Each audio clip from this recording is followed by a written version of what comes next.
Meron tayo dito ang oily water separator, ang model ay USH20 at ang maker ay Taiko Kikai Industries. Ito yung inlet pipe na galing sa bilge pump.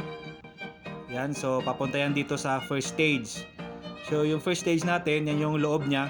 Para lang yung settling tank, no? So yung tubig sa ilalim, yung langis sa ibabaw kung meron man.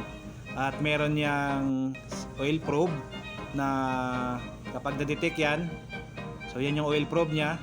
So kapag na-detect, magbubukas yung air valve natin, papunta yan sa Bilge Separated Oil Tank or BSOT. Okay, so ito yung first stage at yung outlet naman yan, papuntang second stage ay doon sa ibaba. So yan yung outlet pipe niya.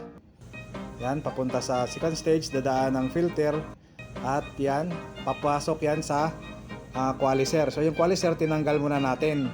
No? So diyan yan papasok, tapos lalabas sa qualizer, yun yung pipe na palabas, yan, papunta na sa overboard yan, overboard valve. So three-way valve. Mayroon ding oil probe sa second stage na magdidetect at mag-open yung solenoid valve at doon pupunta yung oil sa bilge separated oil tank.